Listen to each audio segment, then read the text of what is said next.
बड़ी खबर के साथ कर रहे हैं। केजरीवाल को सुप्रीम कोर्ट से जमानत मिल गई है। सशर्त अरविंद केजरीवाल को जमानत दे दी गई है। बड़ी जानकारी आपको दे रहे हैं। शराब नीति से जुड़े सीबीआई केस में ये जमानत दी गई। शराब नीति से जुड़े ईडी केस में पहले ही बेल मिल चुकी है और देखिए केजरीवाल को ट्रायल कोर्ट में हालांकि पेश होना होगा।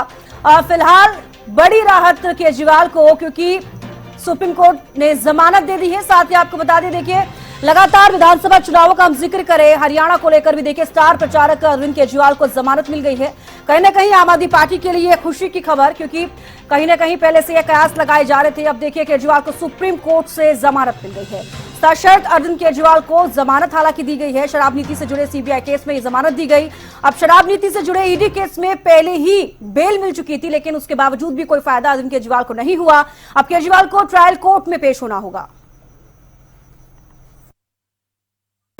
आज ऑनरेबल सुप्रीम कोर्ट को हम नमन करते हैं, उनको सलाम करते हैं, उनका धन्यवाद करते हैं। हम इस देश के संविधान का धन्यवाद करते हैं, बाबा साहब का धन्यवाद करते हैं, जिनके बदौलत आज सच्चाई की जीत हुई है। और ये खाली सच्चाई की जीत की बात नहीं है, झूठ भी एक्सपोज हुआ है। जिस तरह से आज ऑनरेबल सुप्रीम कोर्ट में ऑब्जर्वेशन दी गई, कहा गया कि केजरीवाल जी को ईडी की रिहाई से रोकने के लिए सीबीआई का पूरा गिरफ्तारी का मामला रचा गया। हम बार बार कह रहे थे, सिंघवी साहब ने, हमारे जो सीनियर एडवोकेट थे, उन्होंने ऑनरेबल कोर्ट के सामने बार बार ये शब्द दोहराया कि ये इंश्योरेंस अरेस्ट था। ये किसी गलत काम के लिए अरेस्ट नहीं किया गया था, कोई करप्शन के लिए अरेस्ट नहीं किया गया था। भारतीय जनता पार्टी चुनाव में नहीं जीत पाती, पार्टी को नहीं तोड़ पाती, तो एक इंश्योरेंस अरेस्ट किया गया कि इस आदमी को जेल में डाल दो तो इनकी पार्टी टूट जाएगी। अपराजिता श्री ज्यादा जानकारी के साथ हमारे साथ जुड़ी है। आप अपराजिता, देखिए केजरीवाल को यहां पर राहत मिलती हुई जरूर नजर आई है, लेकिन कुछ शर्तें भी रखी गई हैं। क्या कुछ शर्तें हैं, एक बार वो भी आपसे जानना चाहूंगी। जिस तरीके से अरविंद केजरीवाल को हालांकि बेल बिल्कुल मिली है, जमानत मिली है सीबीआई की तरफ से, पहले ईडी की तरफ से मिली थी, अब सीबीआई की तरफ से मिली है। तो बिल्कुल देखिए, सबसे पहले अगर हम बातों की बात करते हैं कि किस तरीके से क्या क्या रिस्ट्रिक्शन उन पर लगाए गए, उससे पहले देखिए सबसे पहले उनके वकील है वो उनकी जो भी प्रोसेसर्स है, उन चीजों को जमानत की जो शर्तें हैं उसे तय करने के लिए पहले वो ऑर्डर लेने के लिए जाएंगे, लोअर कोर्ट जाएंगे।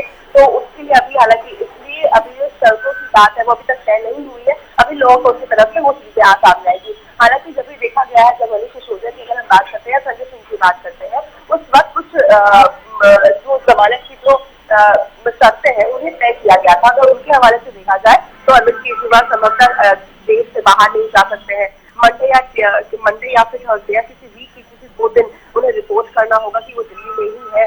इसके अलावा कुछ बेल बॉन्ड भी उन्हें देने होंगे। इसके अलावा वो इस केस से जुड़े किसी भी व्यक्ति से मुलाकात नहीं कर सकते या कोई छेड़छाड़ी नहीं कर सकते, इस केस से रिलेटेड वो कोई बयान नहीं दे सकते।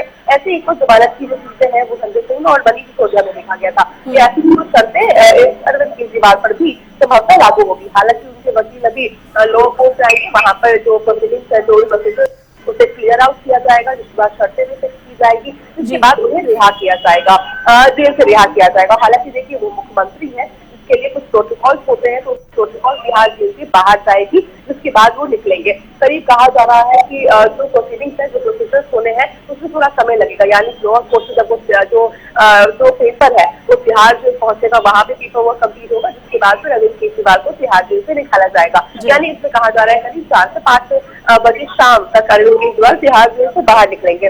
वहीं अगर आम आदमी पार्टी की हम बात करते हैं तो काफी उत्साह उनके अंदर है। सभी पार्टी लीडर चैनी गोपाल राय के द्वारा कहा गया है, सौरभ भारद्वाज के द्वारा कहा गया है कि जितने भी पार्टी वर्कर्स हैं वो सभी पार्टी वर्कर्स, पार्टी लीडर सभी बिहार जेल के बाहर जाएंगे उनके स्वागत के लिए। पिछली बार भी हमने देखा था जब उन्हें लोकसभा चुनाव से पहले जब उन्हें जेल से रिहा किया गया था, यानी जमानत मिली थी थोड़े वक्त के लिए, उस वक्त भी सारे पार्टी वर्कर्स वहाँ पर पहुंचे गए थे। तो ठीक उसी तरीके से इस बार भी सारे पार्टी लीडर्स वहाँ पर पहुंचेंगे, यानी अभी पहले सभी एकजुट होंगे आम आदमी पार्टी कार्यालय में, जिसके बाद सभी एक साथ बिहार जेल जाएंगे। बिहार जेल में अरविंद केजरीवाल को लेकर स्वागत के साथ उनके आवास पर, दिल्ली वाले आवास पर, मुख्यमंत्री आवास पर, वहां पर जाते हुए नजर आएंगे सारे। तो चलिए आप राजिता बने रहिए हमारे साथ, और भी खबर पर आपसे अपडेट लेते रहेंगे। फिलहाल के लिए बड़ी जानकारी आपको दे रहे हैं। देखिए अरविंद केजरीवाल को जमानत मिल गई है। 177 दिन जेल में रहने के बाद उन्हें जमानत दी गई है। लेकिन देखिए बड़ा सवाल ये कि कुछ शर्तें उनकी रखी गई हैं जिसको उन्हें फॉलो भी करना पड़ेगा, और उसके बाद देखिए जेल से वो बाहर जरूर आएंगे। लेकिन लगातार उन्हें राहत जरूर मिली है, लेकिन आम आदमी पार्टी को भी इससे फायदा होता हुआ नजर आएगा। अब कितना फायदा होता हुआ नजर आएगा ये भी देखने वाली बात होगी।